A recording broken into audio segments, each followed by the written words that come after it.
करते हैं, मतलब जो शुगर के पेशेंट हैं, जो शुगर के पेशेंट हैं,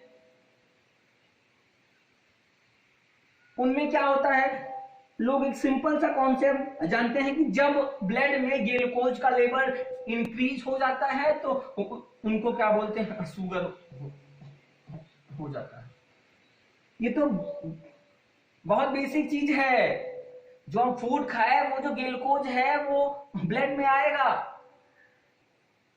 और वो ब्लड में आने के बाद वो सेल में आना चाहेगा, लेकिन जो आपका जो ग्लूकोज है वो डायरेक्ट सेल में नहीं आ सकता है।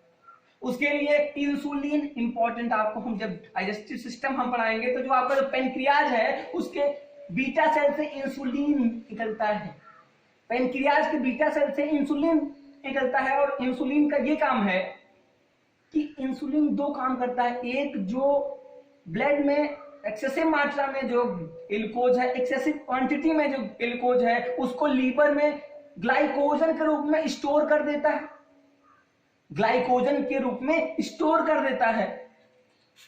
जो ब्लड में जो एक्सेसिव मात्रा में जो ग्लूकोज है उसको ग्लाइकोजन के रूप में स्टोर कर देता है। एक काम ये हो गया इंसुलिन का, और दूसरा ये काम है कि आप सपोज कीजिए ये पूरा सेल की बाउंड्री है, ये सेल का आउटर जो वॉल है ये है, मतलब प्लाज्मा मेम्ब्रेन है।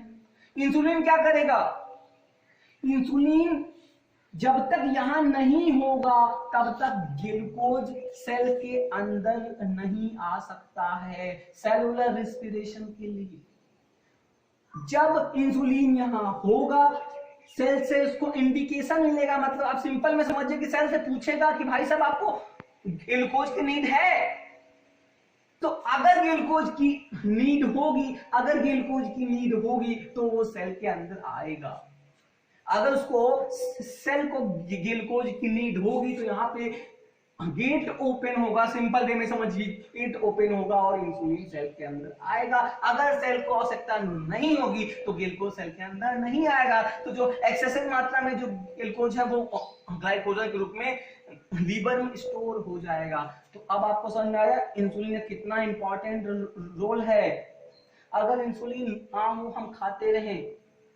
हम खाते रहे, वो डाइजेस्ट होता रहे, ग्लूकोज बनता है, लेकिन एनर्जी नहीं मिलेगी, क्योंकि भाई ग्लूकोज जो है वो सेल के अंदर ही नहीं आएगा। जब ग्लूकोज सेल के अंदर नहीं आएगा तो उसका ब्रेक डाउन नहीं होगा, और जब उसका ब्रेक डाउन नहीं होगा, जब ग्लूकोज का ब्रेक डाउन नहीं होगा तो एनर्जी नहीं मिलेगा। ये सिंपल सा फंडा है। फिलहाल हम माइटोकॉन्ड्रिया को देखते हैं। हाँ, एक चीज और आप लोग देख लीजिए, ये जो हम ग्लाइकोजन आपको हम बताए हैं, कभी कभी ऐसे क्वेश्चन आता है कि एनिमल का स्टोर फूड मटेरियल क्या है, store food material of animal is called glycogen. और प्लांट का स्टोर फूड जो मटेरियल है वो स्टार्च है, और एनिमल का ग्लाइकोजन है। अगर इंसुलिन हो तो वो भी स्टोर वो नहीं होगा। जब कभी फूड हम नहीं लेते हैं तो यही ग्लाइकोजन, जब कभी फूड हम नहीं लेते हैं तो यही ग्लाइकोजन लीवर से फूटता है और ब्लड में ग्लूकोज का लेवल मेंटेन करके रखता है। अभी माइटोकॉन्ड्रिया की बात हम कर रहे थे, तो आपको हम बता दें, जो ग्लूकोज सेल के अंदर आया था, जो ग्लूकोज, एक बात जानिए, जो ग्लूकोज है वो 6 कार्बन कंपाउंड है। ये तो आप लोग जानते होंगे, 3 4 5 6 6 कार्बन कंपाउंड है। ये 6 कार्बन कंपाउंड पहले सेल के साइटोप्लाज्म में आएगा। जब साइटोप्लाज्म में आएगा तो 3-3 कार्बन में टूटेगा। जब 3-3 कार्बन में टूटेगा तो एक ही मॉलिक्यूल बनाएगा जिसको बोलते हैं पायरुविक एसिड। जब पायरुविक एसिड बन जाएगा तो ये पायरुविक एसिड ऑक्सीजन के प्रेजेंस में माइटोकॉन्ड्रिया के अंदर जाएगा। जब माइटोकॉन्ड्रिया के अंदर जाएगा तो एसिटिल कोएंजाइम ए बनेगा। एसिटिल कोएंजाइम ए बनेगा।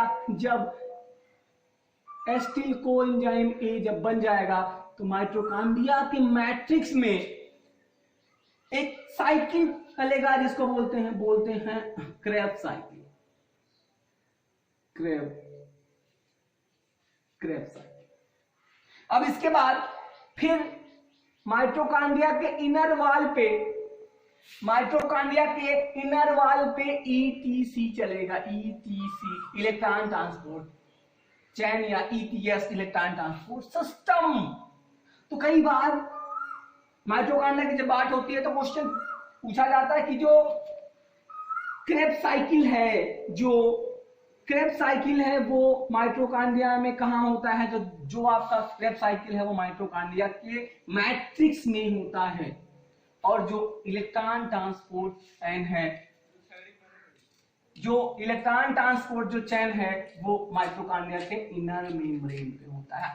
आप जानिए जो ग्लूकोज जो सेल के अंदर आया था वो 3 स्टेप में टूटता है। जो पहला स्टेप है वो ग्लाइकोलाइसिस है, वो साइटोप्लाज्म में होता है, और जो दूसरा स्टेप है वो क्रेब्स साइकिल है, और जो तीसरा स्टेप है वो इलेक्ट्रॉन ट्रांसपोर्ट सिस्टम है। तो कई बार क्वेश्चन पूछा गया है, कई बार क्वेश्चन पूछा गया है कि क्रेब्स साइकिल कहां होता है? तो माइटोकॉन्ड्रिया के लिक्विड पार्ट में होता है। इस लिक्विड पार्ट को हम मैट्रिक्स बोलते हैं, और जो ईटीसी है मतलब इलेक्ट्रॉन ट्रांसपोर्ट सिस्टम, ये इलेक्ट्रॉन ट्रांसपोर्ट सिस्टम माइटोकॉन्ड्रिया के इनर मेम्ब्रेन पे होता है।